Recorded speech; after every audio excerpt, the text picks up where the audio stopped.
Hello students, subscribers, and viewers. Here is the solution to problem 7 and 8 in the final exams in structural theory given this December 2003. So problem 7, determine the magnitude of P so that the slope of the tangent at C is 90 over EI up to the right as shown in the figure, this one.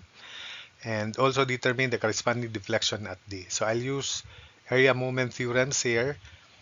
You can use any method, but I'll just present area moment theorem. So first, summation moment about C equals 0, RA times 4 plus P times 1 equals 54 times 2.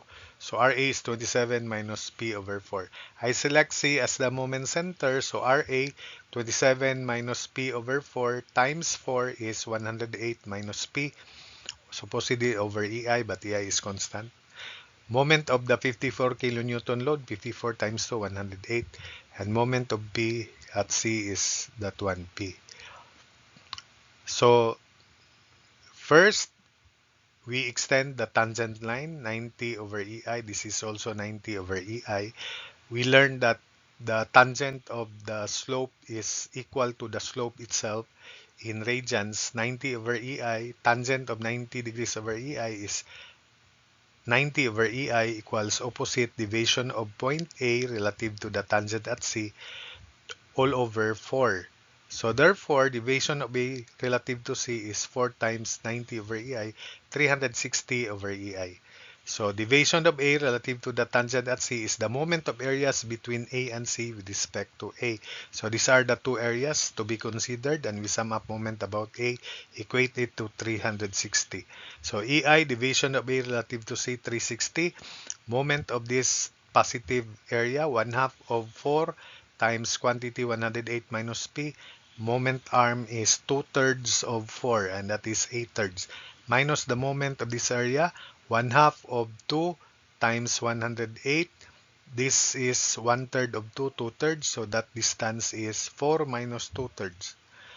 Simplifying, 360 equals 1/2 of 4 times 108 times 8/3, that's 576, while 1/2 of 4 times 8/3 times negative p is negative 16/3 p. Then this term here is negative 360.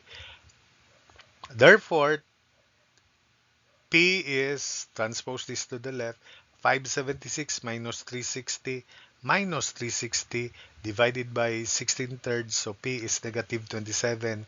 That means P is 27 kilonewtons upward. Having found that P must be upward, I corrected this moment diagram portion of CD, so it is now upward 27 times 1, so positive area 27 over EI. This is the tangent at C. Then this is 90 degrees over EI, the slope. And tangent of 90 degree over EI is equal to 90 over EI itself equals opposite over 1. Therefore, this is 1 times 90 over EI, or simply 90 over EI. Since this is now the new elastic curve of that part, then deviation of D relative to C is positive, because the point on the red elastic curve at D is above that reference tangent. So this is positive because the area is positive. And this is the moment of area about D. So EI, deviation of D relative to C, is moment of this area, 1/2 of 1 times 27 over EI. And the distance of the centroid of this area from D is 2/3 of 1. So just 2/3. So deviation of D relative to C is 9 over EI, and delta D from the figure is deviation of D relative to C plus 90 over EI. So we have computed division of D relative to C, 9 over EI, then plus 90 over EI. The deflection therefore at D, corresponding deflection at D is 99 over EI. So that's it for problem 7. Problem 8, determine approximately the vertical reaction at G by the Portal method. This is G, so I'll just call that I.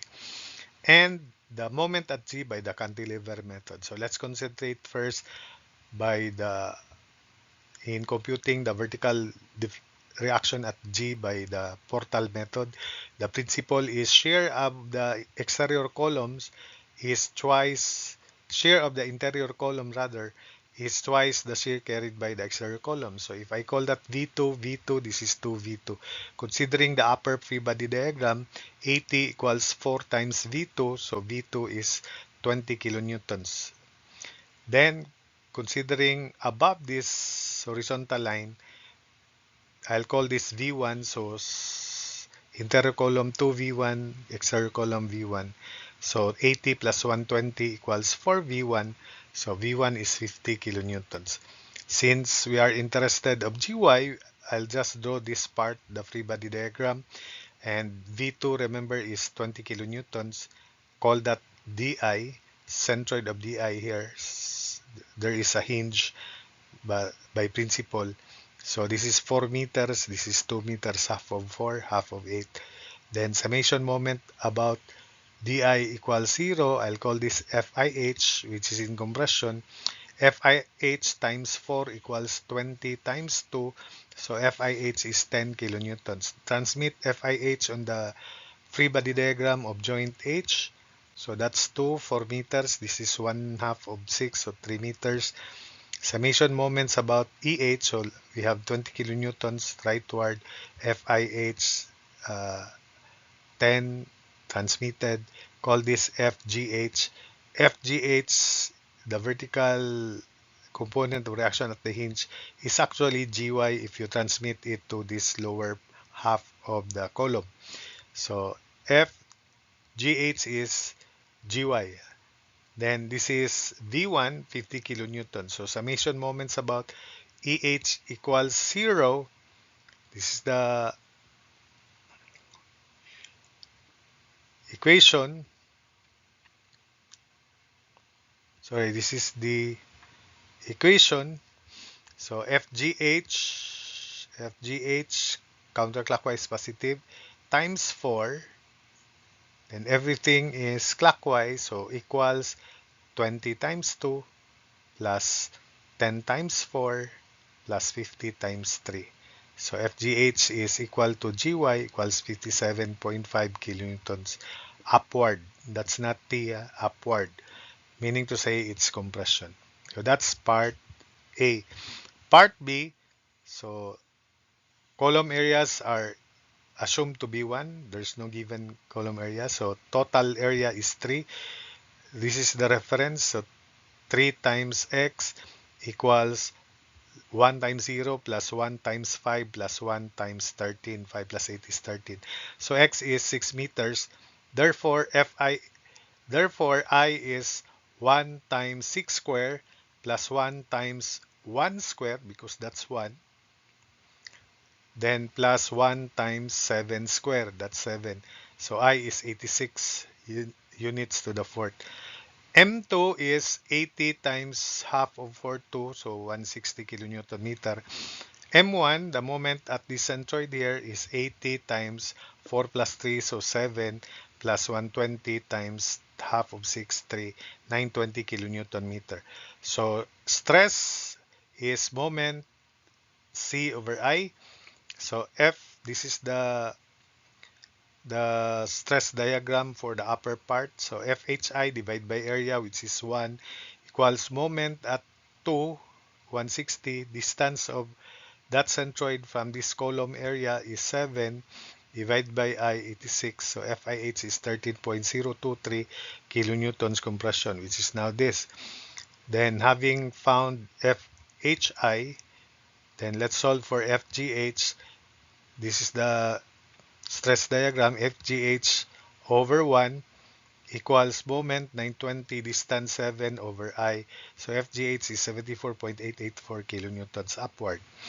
Then, considering this free body diagram, summation moment about this point equals 0. Shear HI times 2 equals 13.023 times 4. So shear HI is 26.046 kilonewtons. Then transmit 26.046, 13.023. Then FGH 74.884. Let's solve for VGH. Summation moment about EH equals 0. VGH times 3 plus 25.0 26.046 times 2 plus 13.023 times 4 equals 74.884 times 4. So VGH is 65.128, 120 kilonewton. So finally, draw the free body diagram of this lower half. So this is VGH 65.120. This distance is 3 meters. So mg can now be solved. Mg is equal to 65.12 times 3. So mg is 195.36 kilonewton meter counterclockwise. So that's it for this video. Simple as that.